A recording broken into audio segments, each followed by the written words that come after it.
Third camera. Action. Hello everyone, ఈరోజు జావాలో conditional statements అంటే ఏంటి, కండిషనల్ స్టేట్మెంట్స్ని ఎందుకు యూజ్ చేస్తామో తెలుసుకుందాం.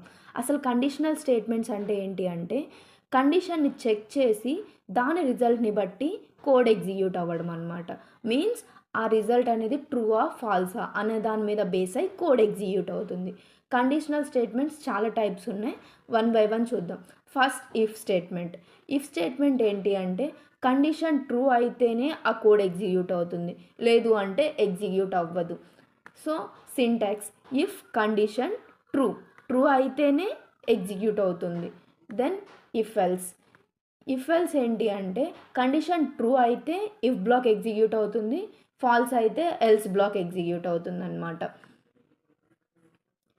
ఇఫ్ ఎల్స్ ఇఫ్ స్టేట్మెంట్స్ ఎందుకు రాస్తాము అంటే మల్టిపుల్ డెసిషన్ మేకింగ్ స్ట్రక్చర్స్ ఉన్నప్పుడు ఇఫ్ స్టేట్మెంట్స్ యూజ్ చేస్తాం. అంటే మల్టిపుల్ కండిషన్స్ ఉన్నప్పుడు వాటిని చెక్ చేసుకోవడానికి ఇఫ్ స్టేట్మెంట్ యూజ్ చేస్తాము.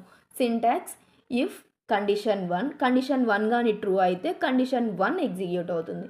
ఎల్స్ ఇఫ్ కండిషన్ 2 చెక్ చేసుకొని కండిషన్ 2 కానీ ట్రూ అయితే కండిషన్ 2 ఎగ్జిక్యూట్ అవుతుంది, లేదు ఈ రెండు ట్రూ కాకపోయినాయి అంటే ఎల్స్ బ్లాక్ ఎగ్జిక్యూట్ అవుతుంది. నెస్టెడ్ ఇఫ్ ఏంటి అంటే ఒక ఇఫ్ బ్లాక్లో ఇంకొక ఇఫ్ బ్లాక్ రాయడం అనమాట, దాన్నే నెస్టెడ్ ఇఫ్ బ్లాక్ అంటాము. సో ఇక్కడ మల్టిపుల్ రిలేటెడ్ కండిషన్స్ ఉన్నప్పుడు నెస్టెడ్ ఇఫ్ స్టేట్మెంట్స్ యూజ్ చేస్తాము. సింటాక్స్ ఇఫ్ కండిషన్ 1 కండిషన్కి రెండిటికి రిలేషన్ ఉన్నప్పుడే ఈ కండిషన్ సెకండ్ కండిషన్ రెండు ట్రూ అయితేనే ఆ కండిషన్ ఎగ్జిక్యూట్ అవుతుంది, లేదు అంటే ఎల్స్ బ్లాక్ ఎగ్జిక్యూట్ అవుతుంది. దెన్ స్విచ్ స్టేట్మెంట్ ఎందుకు యూజ్ చేస్తాము అంటే బ్లాక్ ఆఫ్ కోడ్ని ఎగ్జిక్యూట్ చేయడానికి based on the values or expression. So values or ఎక్స్ప్రెషన్ని బేస్ చేసుకొని ఒక బ్లాక్ ఆఫ్ కోడ్ ఎగ్జిక్యూట్ అవ్వడానికి స్విచ్ స్టేట్మెంట్ యూజ్ చేస్తాం. స్విచ్ స్టేట్మెంట్లో కేసెస్ ఉంటాయి. So case 1, case 2, case 3 default. ఈ 3 కేసెస్లో ఉన్నది కాదు అనుకుంటే డిఫాల్ట్ బ్లాక్ ఎగ్జిక్యూట్ అవుతుంది అనమాట.